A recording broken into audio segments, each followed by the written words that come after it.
Assalamualaikum warahmatullahi wabarakatuh. Balik lagi di Hampot. Kali ini kita ada kedatangan guest star kita yang mana boleh perkenalkan diri terlebih dahulu. Silakan. Terima kasih sebelumnya MC-nya Ice Nurmala. Perkenalkan, nama saya Karinda Apriani dari Diploma 3 Gizi. Jadi sedikit saya ceritakan ya. Dia ini adalah salah satu mahasiswa berprestasi dari jurusan Gizi yang mewakili Poltekkes Palembang. Kali ini kita akan bahas another side of mahasiswa berprestasi.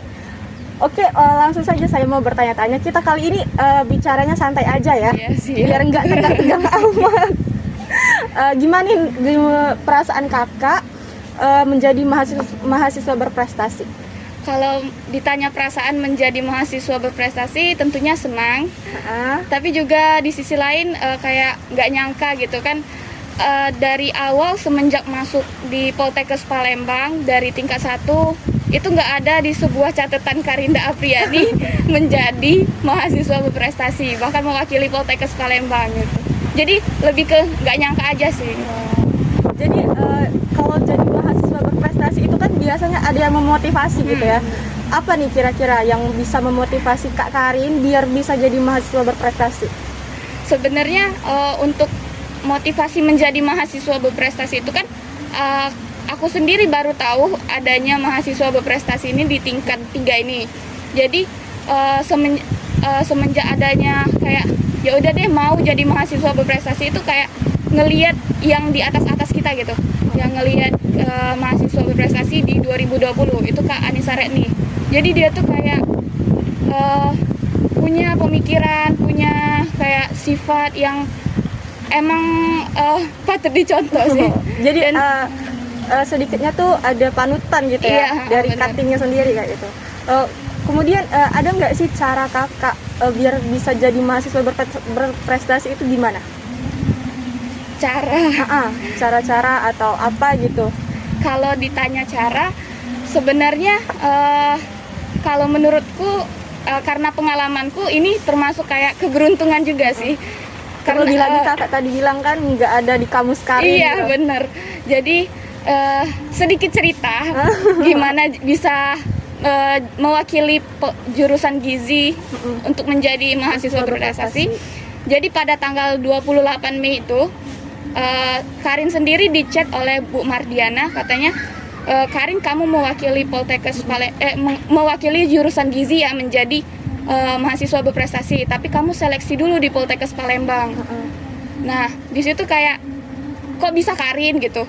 Pas dicari-cari ternyata dikarenakan yang pertama itu Karin termasuk aktif di organisasi, yang kedua Karin pernah kayak sering ikut lomba-lomba gitu. Nah yang Bu Mardiana nilai itu dari aktifnya ikut lomba-lomba terus gitu sih kayaknya. Kalau kita di kampus itu kan biasanya jadwal perkuliahan itu padat ya. Itu gimana sih cara kakak tuh biar membagi waktu antara perkuliahan dan untuk menjadi mahasiswa berprestasi itu gimana? Untuk membagi waktu kan kemarin kita termasuk di jam perkuliahan daring kan ya. Jadi untuk proses menjadi mahasiswa berprestasi itu kurang lebih selama 4 bulan.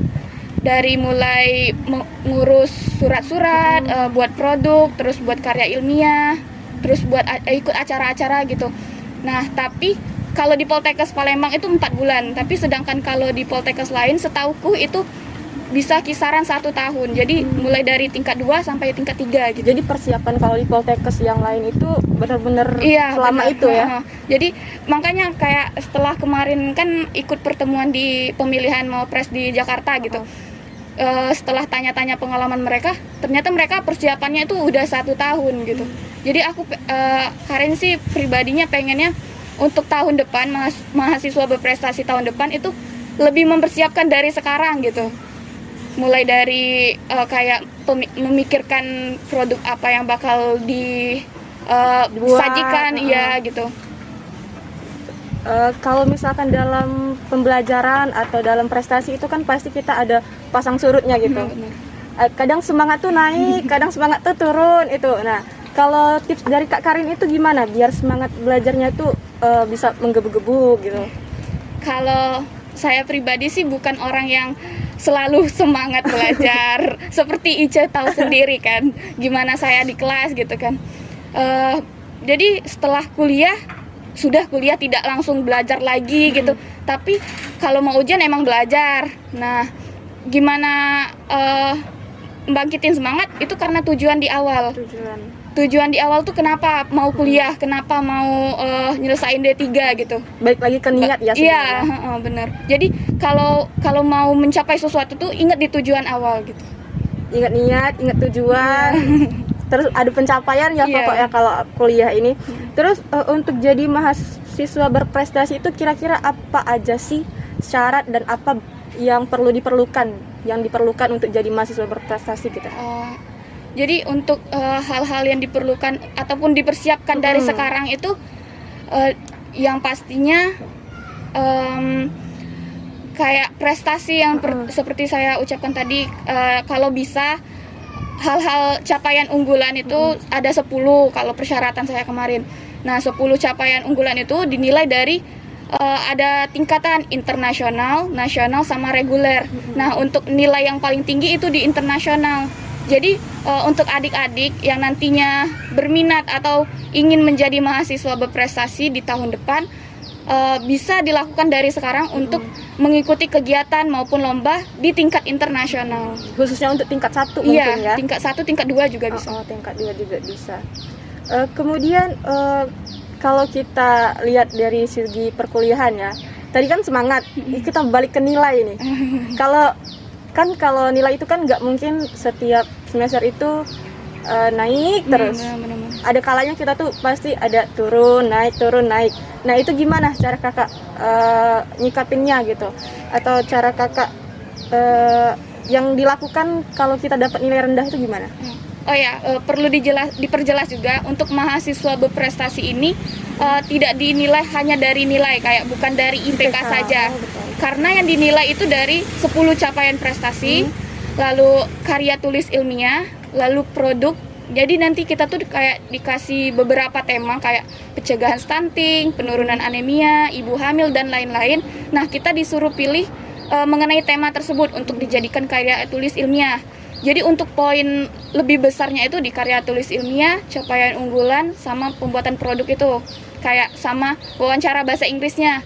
Nah, kalau untuk IPK itu memang menjadi persyaratan, tapi tidak semata-mata hanya IPK. Jadi untuk adik-adik yang sangat khawatir, Kak, IPK kemarin sebenarnya sudah banyak pertanyaan kayak, Kak, IPK ku nggak tinggi-tinggi gitu.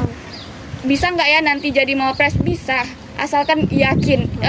Kalau untuk persyaratan IPK itu minimal 3. Kalau saya kemarin nggak tahu nanti 3, minimal 3. Kalau kemarin kan ke Jakarta gitu ya. Kalau Kak Karin itu gimana sih cara kakak menghadapi pesaing yang dari luar Poltekkes Palembang gitu?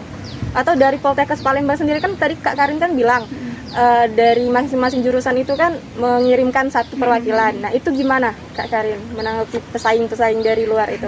Kalau menanggapi pesaing, karena nggak tahu juga ya. Jadi di awalnya itu sebisa mungkin, semampu mungkin untuk kayak mikirin karya tulis ilmiah apa yang bakal dibuat, produk apa yang bakal dibuat. Nah, jadi hal-hal itu dipersiapkan dengan versi terbaik menurutku. Nah, untuk penilaian itu kan di Direktorat Poltekkes Palembang masing-masing. Nah, jadi kayak untuk kami nggak terlalu begitu bersaing ya kalau kulihat kemarin. Cuman karena pun pas wawancara di Poltekkes Palembang kemarin, kita nggak saling ngeliat gitu. Jadi sendiri-sendiri banget dengan kalau aku kemarin pas wawancara itu 3 dokter yang wawancarain full bahasa Inggris. Jadi nggak tahu kalau untuk yang lainnya tuh gimana, nggak ngelihat gimana yang lainnya gitu. Jadi terus tiba-tiba pengumuman.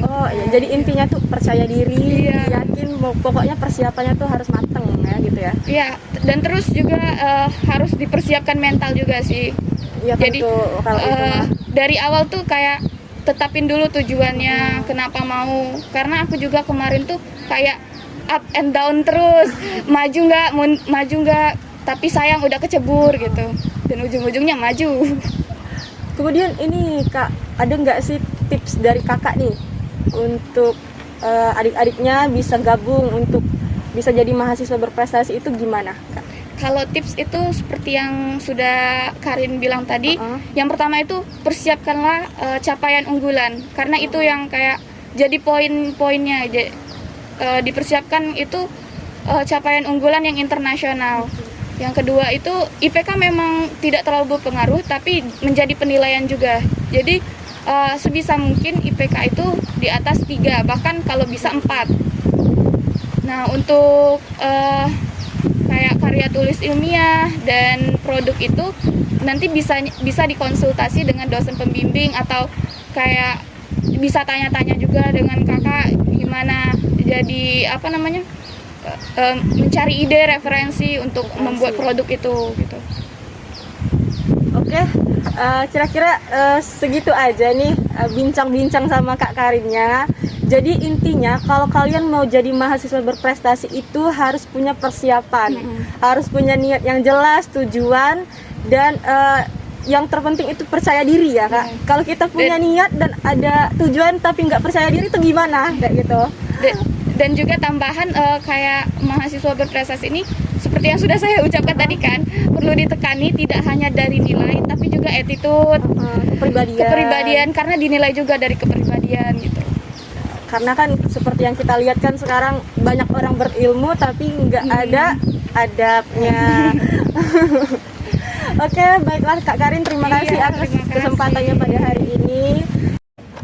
Oke, jangan lupa di komen, like, and subscribe YouTube-nya dari Hampot, ngobrol seru bareng Kak Karinnya. Kita cukupkan untuk sampai hari ini. Lebih dan kurangnya mungkin banyak nih masukan-masukan dari Kak Karin dan itu wajib ditonton. Terima kasih. Wassalamualaikum warahmatullahi wabarakatuh.